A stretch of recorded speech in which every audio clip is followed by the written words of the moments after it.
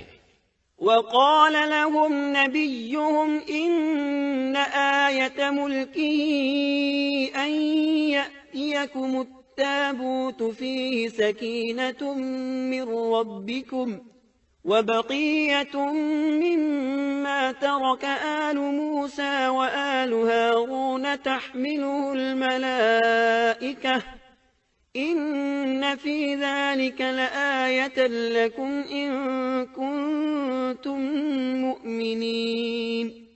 ان کے نبی نے ان سے پھر کہا کہ اس کی بادشاہت کی ظاہری نشانی یہ ہے کہ تمہارے پاس وہ صندوق آ جائے گا جس میں تمہارے رب کی طرف سے دل جمعی ہے، اور آل موسیٰ اور آل ہارون کا بقیہ ترکہ ہے، فرشتے اسے اٹھا کر لائیں گے۔ یقیناً یہ تو تمہارے لیے کھلی دلیل ہے اگر تم ایماندار ہو۔ اس آیت میں اللہ تعالیٰ نے شمویل علیہ السلام کی نبوت اور طالوت کی بادشاہی ثابت کرنے کے لیے نازل ہونے والے معجزے اور علامات کا ذکر کیا ہے، یعنی وہ تابوت جسے بنو عمالقہ نے چھین لیا تھا وہ واپس آ جائے گا اور فرشتے اسے اٹھا کر لائیں گے۔ چنانچہ لوگوں کے دیکھتے ہی دیکھتے اللہ کے فرشتوں نے اس تابوت کو لا کر طالوت کے سامنے پیش کر دیا۔ یہ معجزہ دیکھ کر وہ مطیع ہو گئے۔ اب طالوت ان لشکروں کو لے کر دشمن کی طرف بڑھے۔ اللہ تعالیٰ سورۃ البقرہ آیت 249 میں فرماتے ہیں، فلما فصل طالوت بالجنود قال إن الله مبتليكم بنهر فمن شرب منه فليس مني ومن لم يطعمه فإنه مني إلا من اغترف فاقترف غرفة بيده فشربوا منه إلا قليلا منهم. جب طالوت لشکروں کو لے کر نکلے تو کہا، سنو، اللہ تمہیں ایک نہر سے آزمانے والا ہے، جس نے اس میں سے پانی پی لیا وہ میرا نہیں، اور جو اسے نہ چکھے گا وہ میرا ہے. ہاں یہ اور بات ہے کہ اپنے ہاتھ سے ایک چلو بھر لے، لیکن سوائے چند کے باقی سب نے پانی پی لیا. جب طالوت نے سفر شروع کیا تو راستے میں ایک نہر آ گئی. ادھر لشکر پیاسا تھا. اللہ تعالیٰ نے اس کے ذریعے مخلص لوگوں کو الگ کرنے کے لیے ایک امتحان لیا. یہ نہر اردن تھی. فلسطین اور اردن کے درمیان رواں دواں تھی بھی وہ دونوں کے قبضے میں. آزمائش اور امتحان کے لیے حکم یہ ہوا کہ باوجود سخت پیاس کے پانی کو استعمال نہ کرنا، صرف ایک چلو بھر کر پینے کی اجازت تھی، اور جو شخص سیر ہو کر پیے گا وہ آپ کے ساتھ نہیں جا سکے گا. جب وہ گزرنے لگے تو چند ایک نے ایک چلو پانی لیا، باقی سب نے زیادہ پانی پی لیا اور اس آزمائش میں ناکام ہو گئے. کامیاب ہونے والوں کی تعداد صرف اور صرف 313 تھی. صحیح بخاری میں سیدنا برا بن عازب رضی اللہ عنہ سے روایت ہے کہ ہم اصحاب محمد صلی اللہ علیہ وسلم آپس میں یہ باتیں کیا کرتے تھے کہ غزوہ بدر میں شریک ہونے والوں کی تعداد طالوت کے ساتھیوں کے برابر تھی.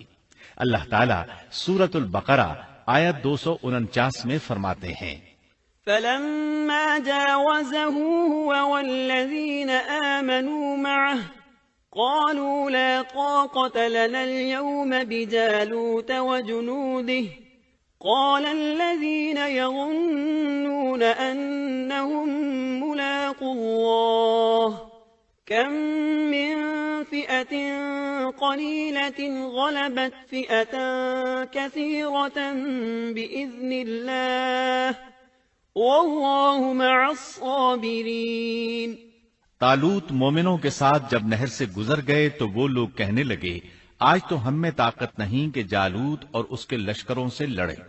لیکن اللہ سے ملاقات پر یقین رکھنے والوں نے کہا، بسا اوقات تھوڑی سی جماعتیں بڑی اور بہت سی جماعتوں پر اللہ کے حکم سے غلبہ پا لیتی ہیں، اور اللہ تعالیٰ صبر کرنے والوں کے ساتھ ہے. جالوت کا لشکر بہت بڑا تھا، جبکہ طالوت کے ساتھ صرف 313 آدمی تھے. یہ صورتحال دیکھ کر بنی اسرائیل گھبرا گئے. بولے، ہم تو تعداد میں بہت تھوڑے اور نہایت کمزور ہیں، کس طرح ان سے جہاد کر سکتے ہیں؟ لیکن ان میں سے کچھ لوگ نہایت پارسا اور اللہ پر یقین رکھنے والے تھے. یہ اور شمویل علیہ السلام دوسروں کا حوصلہ بڑھانے لگے. آخر وہ لڑائی پر تیار ہو گئے. مقابلہ ہوا. ولما برزوا لجالوت وجنوده قالوا ربنا أفرغ علينا صبرا وثبت أقدامنا وانصرنا على القوم الكافرين. اور جب ان کا جالوت سے اور اس کے لشکر سے مقابلہ ہوا تو انہوں نے دعا مانگی کہ اے پروردگار، ہمیں صبر دے، ثابت قدمی دے اور کفار کے مقابلے میں ہماری مدد فرما. مقابلہ شروع ہوا. جالوت اپنے لشکر سے نکلا اور مقابلے کے لیے للکارا. یہ بہت طاقتور تھا. اس کا پورا بدن اسلحے سے لیس تھا. مسلمان اسے دیکھ کر ڈر گئے. طالوت نے اپنے ساتھیوں سے کہا، کون اس کے مقابلے میں نکلے گا؟ سب خاموش رہے. اس کے لشکر سے ایک نوجوان نکلا. یہ داؤد علیہ السلام تھے. اس وقت یہ صرف 16 سال کے تھے. یہ رسی میں پتھر باندھ کر اس کو گھما کر پھینکنے کے ماہر تھے. نشانہ زبردست تھا. پتھر بہت تیزی سے جاتا تھا. اس کی ضرب بہت شدید ہوتی تھی. جالوت نے انہیں دیکھ کر مذاق اڑایا. اس نے کہا، نوجوان، تم ابھی بچے ہو، واپس جاؤ، میرے مقابلے میں کسی بڑے کو بھیجو. داؤد علیہ السلام نے اپنی رسی کو گھمایا. اس میں بندھے ہوئے 3 پتھر خاص انداز سے پھینک دیے. تینوں گولی کی رفتار سے آئے اور اس کے ماتھے پر لگے. جالوت کا سر پاش ہو گیا اور وہ مر گیا. اس کے مرتے ہی جالوت کے لشکر میں خوف ہراس پھیل گیا. طالوت نے اپنے 313 مجاہدوں کے ساتھ ان پر حملہ کر دیا. ان میں کھلبلی مچ گئی. سنبھل نہ سکے، پیٹھ پھیر کر بھاگے. فهزموهم بإذن الله وقتل داود جالوت پس اللہ تعالیٰ کے حکم سے انہوں نے جالوتیوں کو شکست دے دی اور داؤد کے ہاتھوں جالوت قتل ہو گیا۔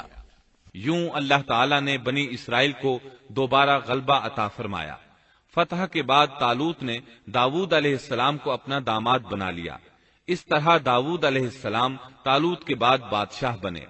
اللہ تعالیٰ سورۃ البقرہ آیت 251 میں فرماتے ہیں، وآتاه الله الملك والحكمة وعلمه مما يشاء، اور اللہ تعالیٰ نے اسے بادشاہت اور حکمت عطا فرمائی اور جتنا کچھ چاہا علم بھی عطا فرمایا۔ اس طرح اللہ تعالیٰ نے داؤد علیہ السلام کو بنی اسرائیل کا بادشاہ بنا دیا۔ بادشاہت اور نبوت ان کے پاس جمع ہو گئی، اور ایسا طویل عرصے کے بعد ہوا تھا۔ داؤد علیہ السلام کا سلسلہ نسب یہودا بن یعقوب سے جا ملتا ہے۔ آپ چھوٹے قد کے تھے، آنکھیں نیلی، بال ہلکے اور دل کے صاف شفاف تھے۔ آپ بنی اسرائیل پر حکومت کرنے لگے۔ اللہ تعالیٰ نے ان کی حکومت کو مضبوط کر دیا اور یوں بنی اسرائیل ایک بار پھر یکجا ہو گئے۔ اللہ تعالیٰ نے آپ پر بہت سے معجزات ظاہر فرمائے۔ آپ پر ایک کتاب بھی نازل ہوئی جسے زبور کے نام سے جانا جاتا ہے۔ اللہ تعالیٰ سورۃ النساء آیت 163 میں فرماتے ہیں، وآتينا داود زبورا، ہم نے داؤد کو زبور عطا فرمائی۔ آپ تمام انسانوں سے زیادہ خوبصورت آواز والے تھے۔ صحیح بخاری کی ایک حدیث میں ہے کہ ایک مرتبہ رسول اللہ صلی اللہ علیہ وسلم نے ابو موسیٰ اشعری رضی اللہ عنہ کو قرآن مجید کی تلاوت کرتے سنا۔ ان کی آواز بہت خوبصورت تھی۔ آپ ان کی قرات توجہ سے سننے لگے، پھر آپ نے فرمایا، یا ابا موسیٰ لقد اوتیت مزمارا من مزامیر آل داود، اے ابو موسیٰ، تجھے داؤد علیہ السلام جیسی بہترین آواز عطا کی گئی ہے۔ اللہ تعالیٰ نے آپ کی آواز کو بھی ایک معجزہ بنا دیا، اور وہ ایسے کہ جب داؤد علیہ السلام زبور کی تلاوت کرتے تو پہاڑ اس کو سن کر آپ کے ساتھ تسبیح شروع کر دیتے، اور جب پرندے یہ آواز سنتے تو ان کے پاس آ کر اپنی گردنیں جھکا کر بیٹھ جاتے اور تسبیح میں ان کے ساتھ شامل ہو جاتے، اپنی جگہ سے حرکت بھی نہ کرتے۔ اللہ تعالیٰ سورہ سبا آیت 10 میں فرماتے ہیں، یا جبال اوبی معه والطیر، اے پہاڑوں، اس کے ساتھ رغبت سے تسبیح پڑھا کرو، اور پرندوں کو بھی یہی حکم ہے۔ خود داؤد علیہ السلام کے بارے میں اللہ تعالیٰ کا فرمان ہے، واذکر عبدنا داود ذا الأید انه اواب، اور ہمارے بندے داؤد کو یاد کریں جو بڑی قوت والا تھا، یقیناً وہ بہت رجوع کرنے والا تھا۔ اسی طرح اللہ تعالیٰ سورۃ الانبیاء آیت 79 میں فرماتے ہیں، وسخرنا مع داود الجبال يسبحن والطير وكنا فاعلين، اور ہم نے پہاڑ کو داؤد کے تابع کر دیا جو تسبیح کرتے تھے، اور پرندوں کو بھی، اور ہم ہی یہ سب کچھ کرنے والے تھے۔ اسی طرح سورہ سعد آیت 18 اور 19 میں اللہ تعالیٰ فرماتے ہیں، إنا سخرنا الجبال معه يسبحن بالعشي والإشراق والطير محشورة كل له أواب، یقیناً ہم نے پہاڑوں کو اس کے تابع کر رکھا تھا کہ اس کے ساتھ شام کو اور صبح کو تسبیح خوانی کریں، اور پرندے بھی سب کے سب ان کے تابع رہتے تھے۔ یہ داؤد علیہ السلام کے معجزات تھے۔ اللہ تعالیٰ نے اور بھی کئی معجزات سے انہیں نوازا تھا۔ اللہ نے آپ کے لیے لوہے کو نرم فرما دیا تھا۔ آپ لوہے سے اس طرح چیزیں بنا لیتے تھے جس طرح لوگ گارے اور مٹی سے بنا لیتے ہیں۔ آپ لوہے سے زرہیں بناتے تھے۔ نوح علیہ السلام سے پہلے بھی زرہیں ہوتی تھیں، لیکن وہ تختیوں کی مانند ہوتی تھیں۔ ان کو سینے اور کمر کی طرف لٹکا لیا جاتا تھا، لیکن ان کا بوجھ بہت ہوتا تھا۔ آپ نے لوہے کی کڑیاں اور دائرے بنا کر ان کو خاص انداز میں جوڑ جوڑ کر زرہیں تیار کیں۔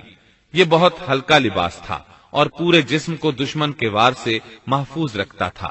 اللہ تعالیٰ سورہ سبا آیت 10 اور 11 میں فرماتے ہیں، وَأَلَنَّا لَهُ الْحَدِيدَ أَنِ اعْمَلْ سَابِغَاتٍ وَقَدِّرْ فِي السَّرْدِ وَاعْمَلُوا صَالِحًا إِنِّي بِمَا تَعْمَلُونَ بَصِيرٌ۔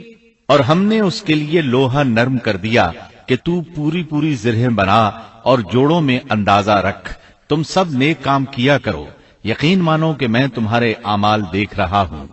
ان آیات میں اللہ تعالیٰ فرماتے ہیں کہ داؤد علیہ السلام کو ہم نے حکم دیا کہ زرہیں لوگوں کے لیے نہایت موزوں ہونی چاہیے، ان کی کڑیوں کو بڑے مناسب انداز میں جوڑنا، نہ اس قدر موٹی ہوں کہ ان کا وزن بڑھ جائے، نہ اس قدر پتلی کہ جلد کٹ جائیں اور اپنا مقصد پورا نہ کر سکیں۔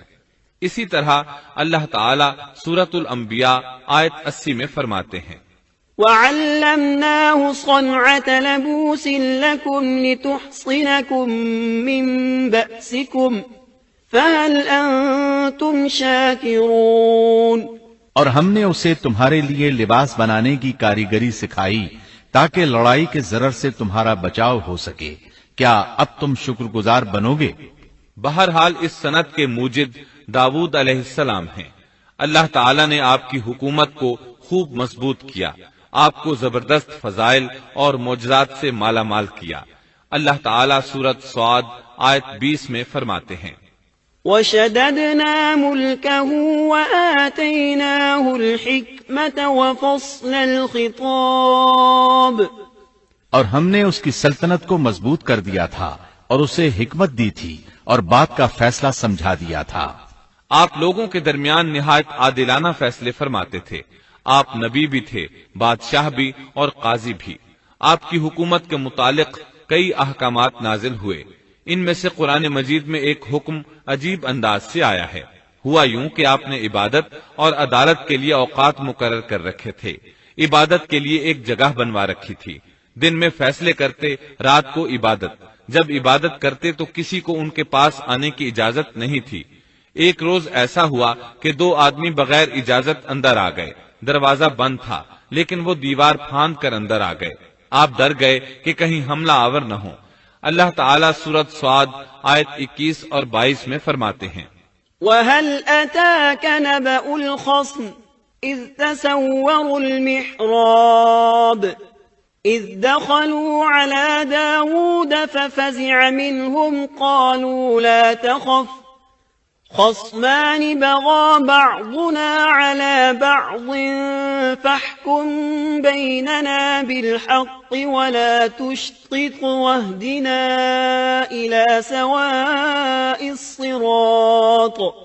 اور کیا تجھے جھگڑا کرنے والوں کی بھی خبر ملی جبکہ وہ دیوار پھاند کر محراب میں آ گئے؟ جب یہ داؤد کے پاس پہنچے تو وہ ان سے ڈر گئے، وہ کہنے لگے خوف نہ کیجیے، ہم مقدمہ کے 2 فریق ہیں، ہم میں سے ایک نے دوسرے پر زیادتی کی ہے، لہٰذا آپ ہمارے درمیان حق کے ساتھ فیصلہ کر دیجئے اور ناانصافی نہ کیجیے اور ہمیں سیدھی راہ بتا دیجئے۔ داؤد علیہ السلام نے فرمایا، بتاؤ تمہارا کیا مسئلہ ہے؟ ان میں سے ایک نے کہا، إِنَّ هَذَا أَخِي لَهُ 99 نَعْجَةً وَلِيَ نَعْجَةٌ وَاحِدَةٌ فَقَالَ أَكْفِلْنِيهَا وَعَزَّنِي فِي الْخِطَابِ۔ یہ میرا بھائی ہے، اس کے پاس 99 دمبیاں ہیں اور میرے پاس ایک ہی دمبی ہے، لیکن یہ مجھ سے کہہ رہا ہے کہ اپنی یہ ایک بھی مجھے دے دے اور مجھ پر بات میں بڑی سختی برتتا ہے۔ اس آیت کی تفسیر میں ہے کہ ایک دمبی والے بھائی نے کہا، یہ میرا بھائی بہت چالاک ہے، برے طریقے سے بات کرتا ہے، کہتا ہے کہ میری دمبیاں چرنے جاتی ہیں تو اس اپنی ایک دمبی کو بھی ان کے ساتھ بھیج دیا کرو۔ جب میری دمبی اس کی دمبیوں کے ساتھ آنے جانے لگ گئی تو اب یہ کہتا ہے کہ یہ بھی میری ہے، اب میں خالی ہاتھ ہوں۔ اس طرح میں اس کے ظلم کا نشانہ بن چکا ہوں۔ داؤد علیہ السلام نے فوراً کہا، قال لقد ظلمك بسؤال نعجتك إلى نعاجه وَإِنَّ كَثِيرًا مِنَ الْخُلَطَاءِ لَيَبْغِي بَعْضُهُمْ عَلَى بَعْضٍ إِلَّا الَّذِينَ آمَنُوا وَعَمِلُوا الصَّالِحَاتِ وَقَلِيلٌ مَا هُمْ۔ اس کا اپنی دمبیوں کے ساتھ تیری ایک دمبی ملا لینے کا سوال واقعی تیرے اوپر ایک ظلم ہے، اور اکثر حصے دار اور شریک ایسے ہی ہوتے ہیں کہ ایک دوسرے پر ظلم کرتے ہیں، سوائے ان لوگوں کے جو ایمان لائے اور جنہوں نے نیک عمل کیے، اور ایسے لوگ بہت ہی کم ہیں۔ داؤد علیہ السلام نے دوسرے بھائی کی بات سنے بغیر ہی اسے ظالم ٹھہرا دیا۔ آپ کا فیصلہ سنتے ہی دوسرا بول اٹھا، آپ نے میری بات تو سنی ہی نہیں اور فیصلہ دے دیا، پہلے آپ میری بات تو سنتے۔ داؤد علیہ السلام فوراً بھانپ گئے کہ ان سے غلطی ہوئی ہے اور سمجھ گئے کہ یہ اللہ تعالیٰ کی طرف سے آزمائش ہے۔ آپ نے فوراً توبہ کی، اللہ کی طرف رجوع کیا اور استغفار کرنے لگے۔ وَظَنَّ دَاوُودُ أَنَّمَا فَتَنَّاهُ فَاسْتَغْفَرَ رَبَّهُ وَخَرَّ رَاكِعًا وَأَنَابَ فَغَفَرْنَا لَهُ ذَلِكَ وَإِنَّ لَهُ عِندَنَا لَزُلْفَىٰ وَحُسْنَ مَآبٍ۔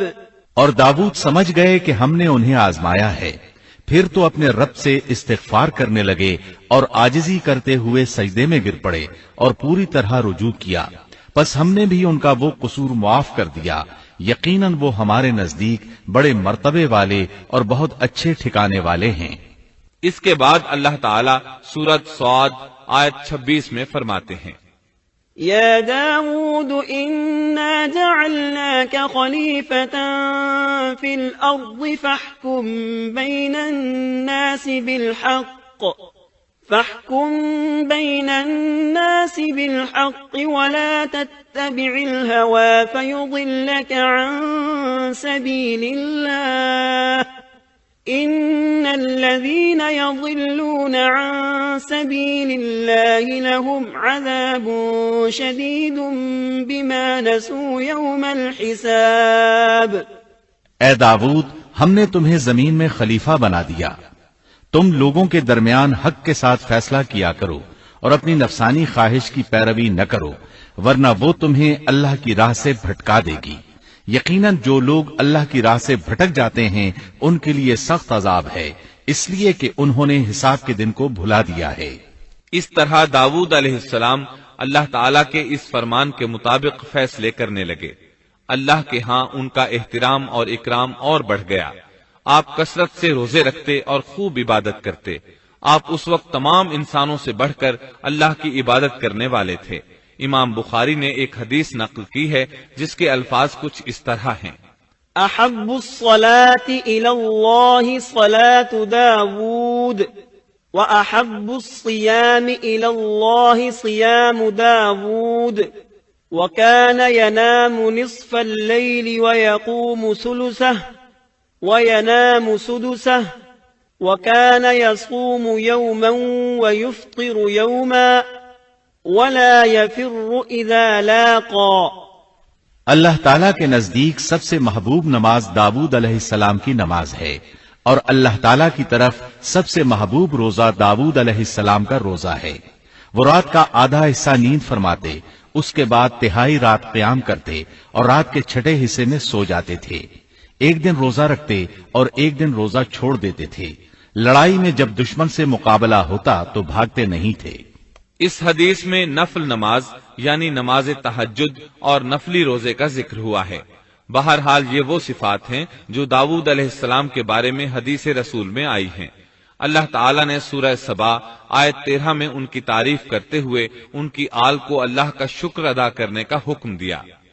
اعملوا آل داود شکرا، اے آل داؤد اس انعام کے شکریہ میں نیک عمل کرو۔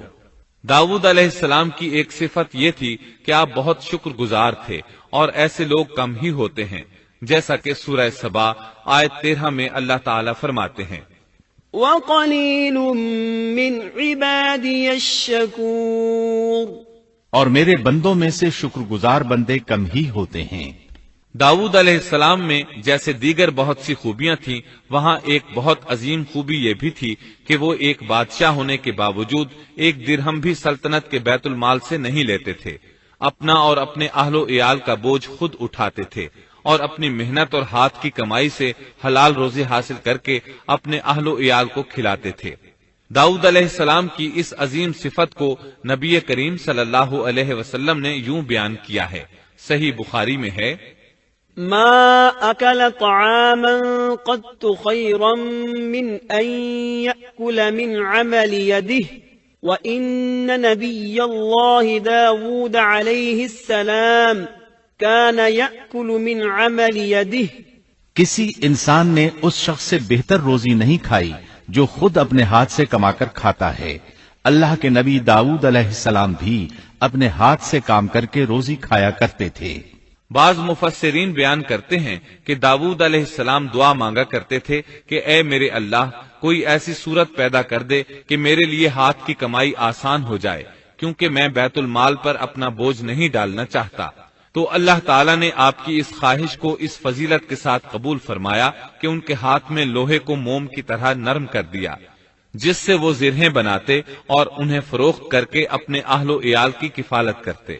داؤد علیہ السلام نے کتنی عمر مبارک پائی، اس میں اختلاف ہے، چنانچہ اس کے متعلق مورخین کے اقوال کے علاوہ کوئی مستند بات نہیں ملتی۔ عبداللہ بن عباس رضی اللہ عنہما فرماتے ہیں کہ داؤد علیہ السلام کی وفات ہفتے کے دن اچانک ہوئی۔ وہ ہفتے کے دن مقررہ عبادت میں مشغول تھے اور پرندے قطارے باندھے ان پر سایہ فگن تھے کہ اچانک اس حالت میں ان کا انتقال ہو گیا۔ اس کے بعد آپ کے فرزند ارجمند نے امور سلطنت کو سنبھال لیا۔